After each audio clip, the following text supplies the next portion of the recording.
Hey, I just wanted to maybe talk a little bit, talk about open carry versus concealed carry in Virginia, and new gun owners, and the the potential to have very bad consequences happen to people who are considering to buy a firearm, whether it be for open carry, concealed carry, keeping it in the car, or keeping it in the house, or in their business, or what have you. Just some things that I have observed over the time that I have been around guns, and the uh, information that I have acquired. I have been open and concealed carrying in my state of Virginia for about 3 years now. Um, and I have researched all of the laws.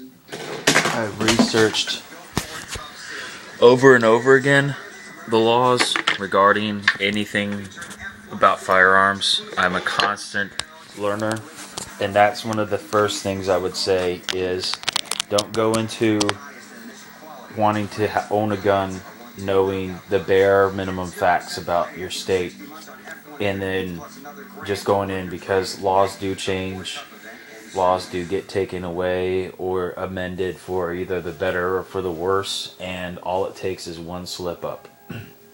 Now, use an example today.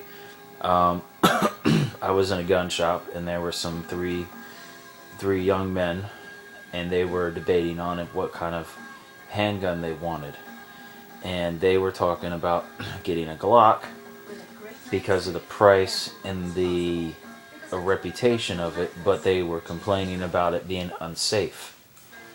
Now, this is the thing. You can buy a gun that has no safeties in it whatsoever. It takes the user to be safe enough to have that firearm in any capacity. Whether that gun is sitting in a safe, disassembled, or on display, or in a holster openly, or in a car, or in a holster concealed. So, my advice is before you ever consider buying a firearm, make sure you take a class, maybe research the particular guns you're thinking about buying. When you think you're done researching everything, research again. Get to the point where you're literally like bored to tears. Because the more information you acquire regarding firearms, or particular firearm, or particular law or procedure, the better off you're going to be. So that being said, when I talked to those guys, it got to the point where I was standing next to them, and he see this all the time. Not really all the time, but I see this enough at gun shops. And if I just let them be on their way and not give them any advice, that's more of a chance that they'll end up hurting themselves or a loved one, or hurting a stranger, and not being covered under the law. They might end up accidentally discharging a round and hitting somebody, or using it in a self-defense fashion when it is not covered under the law of their state. So I gave them some advice, and I told them that, if you're looking for a safe gun for the price, get a Springfield Armory XD. And they make the XD 45 with a third optional safety on the slide. And I also told them that any firearm, no matter if it has 1,000,001 safeties on it, can be just as dangerous as a firearm that has 0 safeties on it. So you just have to be smart about it. And I gave them my advice, and I told them what they should do, and they went on their way. And if you're getting into it, there's many outlets to be able to figure out laws. I highly recommend you speak to a person, not a computer, or not reading up on the internet, because a person can define that law a little bit better for you. For instance, if you're figuring out if open carry or concealed carry is legal in your city, it may be legal in the state, but once you get into the city, it might be illegal.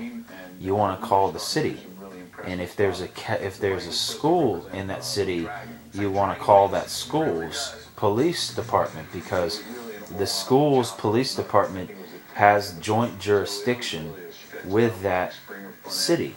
So the laws that may apply as far as city-wise, once you cross into the school grounds that look like city grounds, some schools are built into the city, the laws totally change, literally by walking across the sidewalk. So I recommend that you call. If you call and you talk to somebody, you might not want to use your real name, because one, they don't need to know that, first off, and two, you don't know what somebody will try to do to make sure that you don't ever go into the city with a gun at all, even if it is legal. So you want to keep yourself as anonymous as possible, and if they require a name, you just call yourself anonymous, so John Doe or Mr. X. And you speak to somebody in a calm fashion. If they get upset with you and they threaten you or say, why would you ever carry a gun, say it's your right, and just ask them to tell you the laws. And once you're done speaking to somebody, talk to somebody else and figure out the continuity errors, because people, including law enforcement, this may sound very funny, but including law enforcement, state police, law enforcement, cities officials, county representatives and whatnot, will flat out lie to you about your rights of open or concealed carry, so that you will think that it is illegal. Perfect example is I went and I called the Richmond City Police Department and I asked if open carry was legal in Richmond City, and they said it was not. And I called back again and I spoke to the what's that name? Some name, I forgot what it is. I can't remember. A some high up person. I forgot what the name exactly is. But anyways, I spoke to them, some representative of the city, and they said it was. And then they said something about it, how it wasn't. And then I finally actually found a Richmond City police officer in public and I asked him, and he said that it was. So you want to figure out the continuity errors. And when it comes into businesses like Walmart especially, you call and you ask to speak to a manager at any Walmart. If your state allows open carry and you call at any Walmart and it doesn't have any signs posted or any literature or any illustrations, and you call and speak to a manager, they will flat out lie to you and they will say it is illegal. It happened to me when I first started carrying. But the moment you go in there and you're carrying, nothing happens. So you figure out the continuity errors. If you speak to somebody that's a police officer, you speak to a citizen, then you speak to a gun shop person, then you research the law online, then you speak to somebody higher than that police officer. Figure it out that way. So basically the whole gist of this video is be a smart gun owner, be a smart gun user, because it not only helps you and it not only could save your life, but it could save the lives of others. Because if you're uneducated, you could end up doing something hurting you, a loved one, or somebody else. That's all I have to say for today.